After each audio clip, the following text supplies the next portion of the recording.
Hello students, determinants में अब हम लोग सेशन एक्सरसाइज 3 जो है उसका क्वेश्चन नंबर 8, 9, 10, 11 एंड 12 इसको देखते हैं. So these problems are based on Cramer's rule that whether the system of equations have infinite solutions, no solution और अ यूनिक सॉल्यूशन. ओके, तो क्वेश्चन नंबर 8 पे आते हैं. क्वेश्चन नंबर 8 में ये दिया है, we are given three equations, x plus y plus z is equal to 6. Second equation is x plus 2y plus 3z is 14 and 2x plus 5y plus lambda z is equal to mu. तो यहाँ पे lambda और mu दो parameters है and they belong to set of real numbers. Lambda comma mu they belong to set of real numbers. अगर इसका unique solution है, उन्होंने बोला है अगर इसका यूनिक सॉल्यूशन है तो लैम्डा और म्यू की वैल्यू क्या है. अच्छा, यूनिक सॉल्यूशन का हमने कंडीशन देखा था. For unique solution determinant 1 1 1, left side के जो भी टर्म्स है एक्स वाई जेड वेरिएबल उनके coefficients 1 2 3 2 5 lambda, this should not be zero. तो इसका मतलब लैम्डा का कंडीशन हमको मिल जाएगा. इसका मतलब म्यू पे क्या कंडीशन होगी? म्यू पे कोई कंडीशन ही नहीं होगी. Mu can be anything, mu can be any parameter. Okay, तो mu can be any real number. अब इसको हम लोग सॉल्व करते हैं. तो 1 into 2 lambda minus 15 minus 1 into lambda minus 6 plus 1 into 5 minus 4 should not be 0.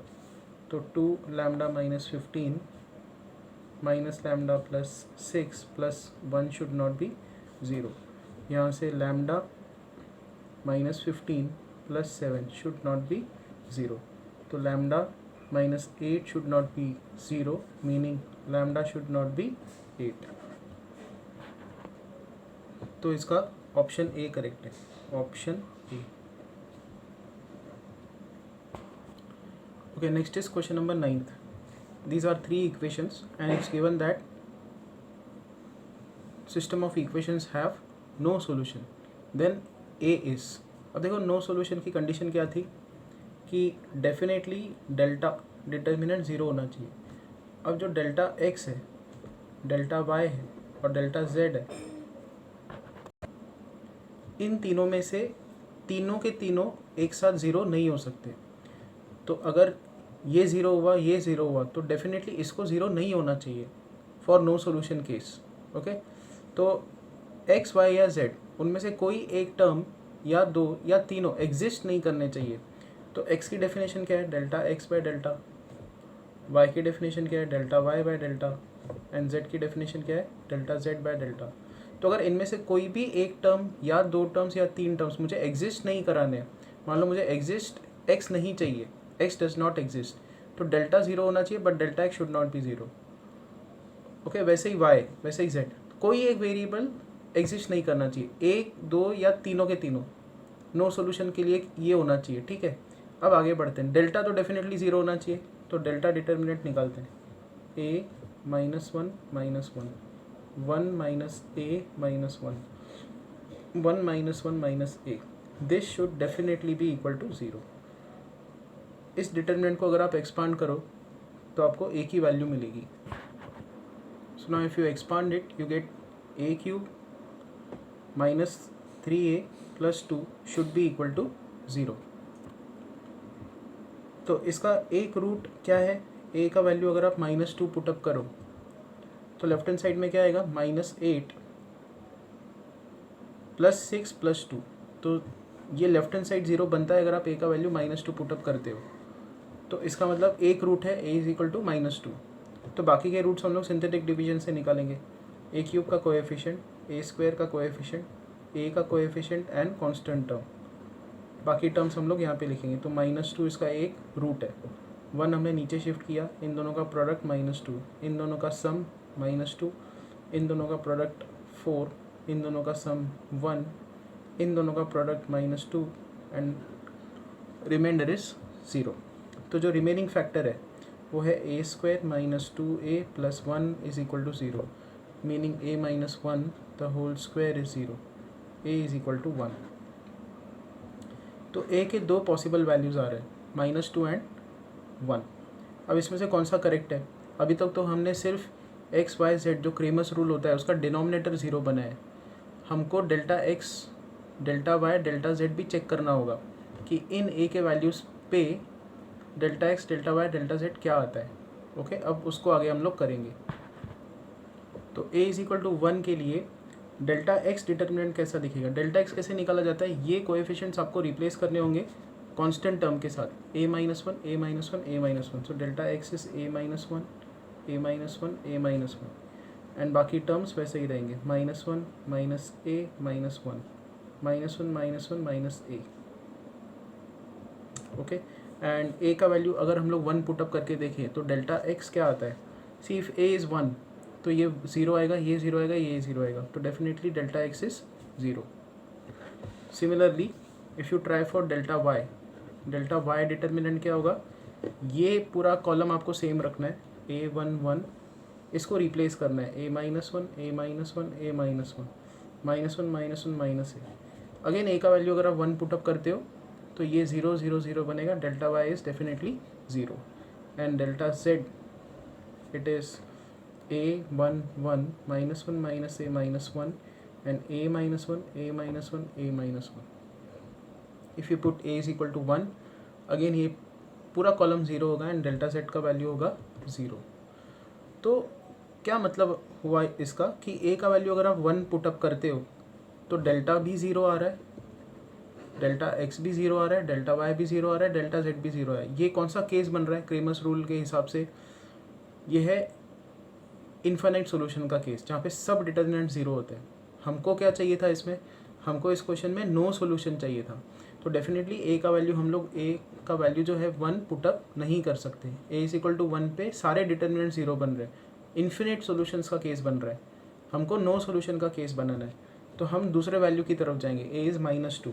सो ना if you put a is equal to -2, delta X determinant कैसा दिखेगा वो देखते हैं। So delta X will be a is -2, fine, तो यहाँ पे आएगा -2 -1 -2 -1 -2 -1 -1 2 -1 -1 2, तो -3 बाहर निकाल दो, ये आएगा 1 1 1 -1 2 -1 -1 -1 2।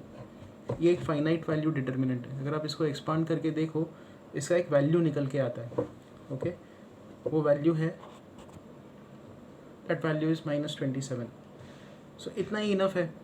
ठीक है, आगे हमको delta Y delta Z calculate करने की ज़रूरत भी नहीं है कि हमारा x अगर आप कैलकुलेट करने जाओ इस क्वेश्चन के लिए, delta x is -27, delta is 0 for a is equal to -2 and ये क्या है? x is not defined, x does not exist, because x does not exist system of equations do not have a solution, no solution का case बन जाएगा।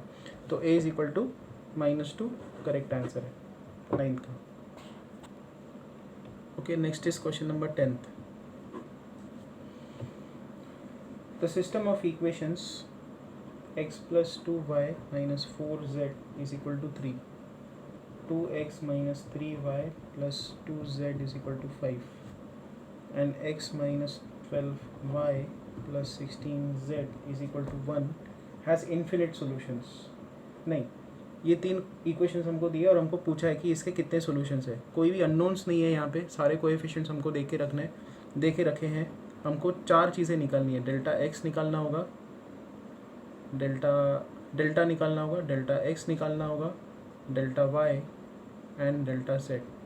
ये सब calculate करके देखना होगा और काफ़ी इजी क्वेश्चन है, इसको मुझे करने की ज़रूरत नहीं है। डेल्टा आपको पता ही है, 1 2 -4 2 -3 2 1 -12 16, ये डिटर्मिनेंट आपको कैलकुलेट करना है, क्रेमर्स रूल लगाना है। चारों डिटर्मिनेंट अगर आप निकाल के देखो सब 0 आता है इसमें, एवरी डिटर्मिनेंट इज 0। सो इसके कितने सॉल्यूशंस होंगे? इसके इन्फिनिटली मैनी सॉल्यूशंस होंगे। ओके, क्वेश्चन नंबर 11th पे आते हैं। ओके, इसमें हमको ये दिया है, we are given 3 equations in 2 unknowns. Okay, 2 ही अननोन्स है, मतलब ये एक स्ट्रेट लाइन है, ये एक स्ट्रेट लाइन है, ये एक स्ट्रेट लाइन है, और बोला है कि ये कंसिस्टेंट है। सी पे भी कंडीशन हमको दी हुई है कि C is less than 1, C less than 1 है, सी 2 जगह पे है, एंड ये equation, set of equations consistent है। कंसिस्टेंट का मीनिंग क्या है कि तीनों एक ही पॉइंट से जाती हैं। और कंडीशन क्या होती है कंसिस्टेंसी की? 3 equations in 2 unknowns. Condition of consistency is 1 1, इसके कोएफिशिएंट्स लिखते जाओ, -1 2 -1 minus C minus B 3b minus C, this is definitely equal to 0। तो अगर आप इसको सॉल्व करके देखो, इसको एक्सपांड करो, तो ये आंसर बनता है। Okay, we get this after expansion, and इसको फर्दर एक्सपांड अगर आप करते हो तो c plus 3bc plus 2c plus bc minus 5b is equal to 0। तो यहाँ पे c का इफेक्टिव कोएफिशिएंट कितना है, इन दोनों को ऐड करो तो 3c, bc ऐड करो 4bc, एंड 5b इधर शिफ्ट कर दो 5b। तो यहाँ से हमको आगे क्या मिलता है, c का वैल्यू है 5b/3 प्लस 4b। c का वैल्यू हमारे पास आ गया, बट c पे कंस्ट्रेंट है, c इज़ लेस दैन 1, तो हम लोग यहाँ पे लगा देंगे constraint, c is less than 1, तो 5b/3 plus 4b is less than 1। Okay, इस 1 को हम लोग लेफ्ट साइड पे शिफ्ट करेंगे, तो 5b/3 plus 4b minus 1 is less then 0। 5b minus 3 minus 4b/4b plus 3 is less then 0। तो यहाँ पे आता है b माइनस 3/4 कॉमन निकालो, b plus 3/4 is less then 0। 4 यहाँ पे शिफ्ट कर दो, तो आपके पास एक कंडीशन निकल के आती है, ये वाली, b minus 3/b plus 3/4 is less then 0। अब इसको हमको आगे सॉल्व करना है।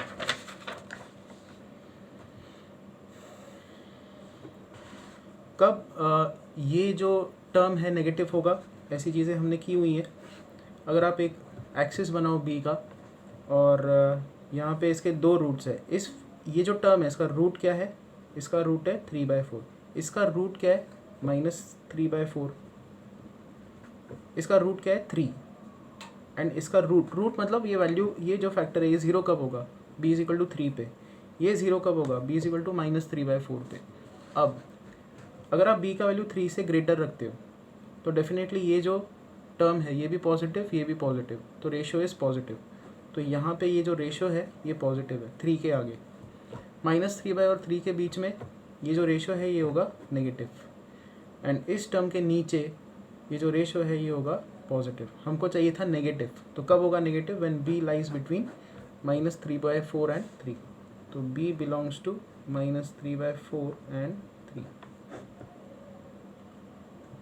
which is option A.